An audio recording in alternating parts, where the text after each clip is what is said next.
Qu'est-ce que Jésus voulait faire de la gloire de la création? Pourquoi pas d'autre gloire qui pourra nous permettre d'adorer Dieu pour réciter sa gloire? Jésus a demandé la gloire de la création. Pourquoi? Romains chapitre 3, verset, je crois 23, si je ne me trompe pas, ça dit tous sont péchés, sont privés de la gloire. Cela veut dire, depuis la chute de l'homme jusqu'au temps de Jésus-Christ, nous étions tous privés de la gloire de Dieu.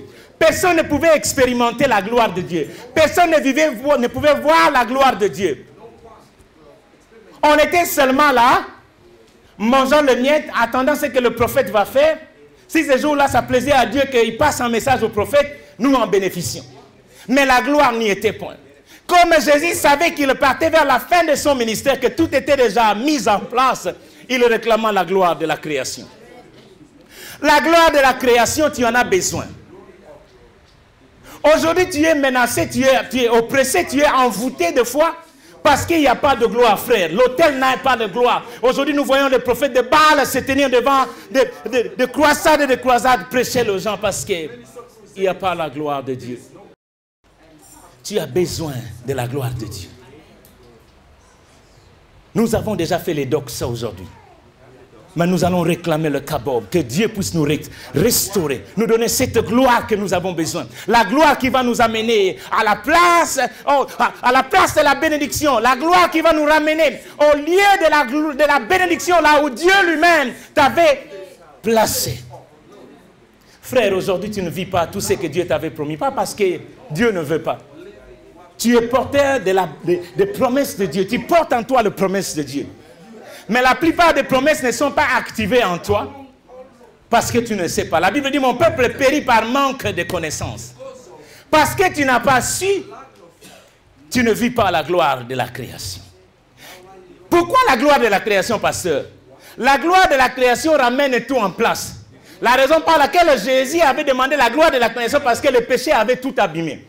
Le péché t'a privé de la gloire de Dieu. Le péché t'a privé de la bénédiction. Le péché t'a privé de beaucoup de choses. Je vais vous apprendre d'ailleurs, la pauvreté est une des conséquences du péché. Tu n'as pas été appelé d'être pauvre. Tu n'as jamais été appelé d'être pauvre. Tu n'as jamais été appelé d'être minable. Écoutez, quand Dieu t'avait créé, la gloire de la création, quand il a fini, il a terminé, la Bible dit qu'il a trouvé tout ce qui était bon. La création était parfaite. Même quand il a créé l'homme, il a vu que tout était excellent. Mais nous ne vivons pas cette vie. Aujourd'hui, il y a trop de maladies en nous. Le diable, la manque de gloire dans nos vies, a déposé beaucoup de séquelles, de maladies, de séquelles de pauvreté, de choses qu'on est en train de vivre aujourd'hui. Je le prêche et je le prêcherai toujours. La pauvreté n'est pas un don. La pauvreté n'est pas un succès.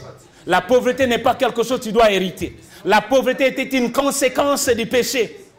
Quand Jésus a accompli la mission sur la croix, avant même qu'il accomplisse, parce qu'il savait qu'il avait déjà clôturé le livre, le reste c'était seulement l'accomplissement des choses. Il a demandé à Dieu la gloire de la création pour qu'il nous le donne. Parce qu'il savait que nous tous, on était en train de vivre sans gloire. Comme le livre de Romains le dit. Tous sont péchés, sont privés de la gloire de Dieu.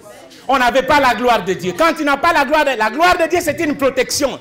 La gloire de Dieu, c'est comme, je peux utiliser le terme parapluie, si vous voulez, qui te protège contre la pluie. Et quand tu n'es pas sous la gloire de Dieu, tu es à l'abri de tout ce qui peut venir. Les intempéries de sorciers, de la maladie, de l'oppression, de la pauvreté, de la récession, tout ce que le diable peut envoyer vers toi, parce que tu n'es pas couvert par la gloire de Dieu. Pourquoi pas couvert de doxa? Pourquoi pas couvert de shekani? Mais pourquoi couvert de la gloire? Parce que la gloire de la création a la vie en elle. La gloire de la création te donne l'accès à réclamer ce qui t'appartient. Te donne l'accès à aller dans le camp de l'ennemi, réclamer exactement. C'est pour cela que Jésus a dit, voici le pouvoir, il a dit, j'aime ce verset, voici le pouvoir qui accompagne. Ils imposeront le main aux malades. Les gens qui n'étaient pas couverts sous une certaine gloire, et tu vas imposer le main pour récupérer la vie de ces gens-là. Jésus l'a dit d'ailleurs dans le livre de Luc, si je ne me trompe pas, il dit, je voyais Satan, le diable, tomber du ciel comme un éclair.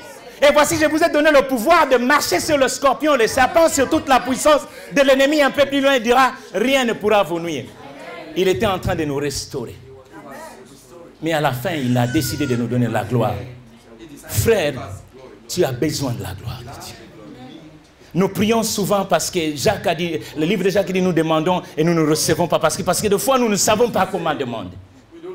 Aujourd'hui, nous allons cibler à la gloire de Dieu. Père, donne-moi la gloire. Pourquoi j'ai besoin de la restauration? J'ai besoin de marcher avec toi dans une vie chrétienne glorieuse et non pas une vie chrétienne minable. Aujourd'hui, nous voyons beaucoup de chrétiens, l'église en débandade. L'église est devenue comme un chantier de problèmes. Tu peux emballer tes histoires, tu pars quand tu veux, tu peux critiquer le pasteur comme tu veux. Les gens se battent dans l'église, le couple qui n'ont même pas passé nuit ensemble, le matin ils sont assis dans l'église comme rien n'était. Les choses qui se passent dans l'église, incroyables. Mais aujourd'hui, je vais vous dire une chose. À la présence de la gloire de Dieu, il se passe des choses. Dans la présence de la gloire de Dieu, Saphira et Ananias, vous savez ce qui s'est passé. On ne blague pas devant la gloire de Dieu. Devant la gloire de Dieu, la présence de Dieu prend soin de tout. Jésus a demandé la gloire de la création parce qu'il veut te restaurer.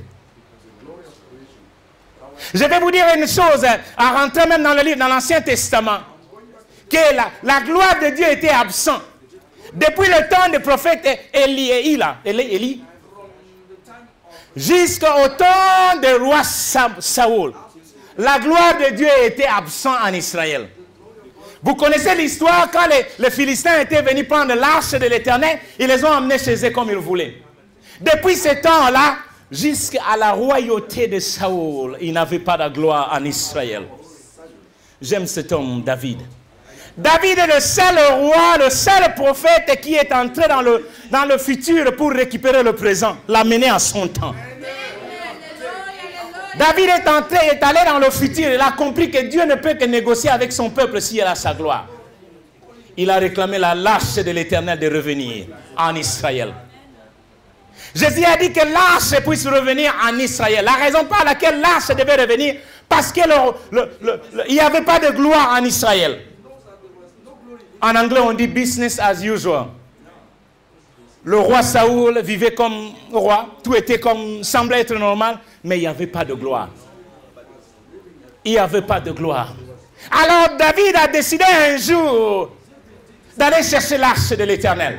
Parce que l'arche de l'Éternel portait la gloire de Dieu. David a dit, j'irai, je vais ramener l'arche de l'Éternel. Mais en allant en cherchant l'arche de l'Éternel, quelque chose s'est passé. Si vous voulez apprendre l'histoire, lisez le livre de Chroniques 1 et 2 et ça va vous donner plus de détails. David est allé chercher l'arche de l'Éternel, mais il n'était pas prêt. Parce que tu ne peux pas appeler la gloire comme ça.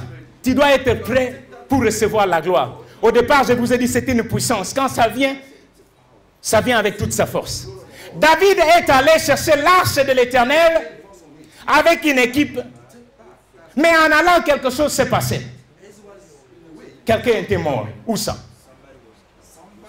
Pourquoi? Parce qu'il voulait mettre l'arche de l'Éternel sur un char.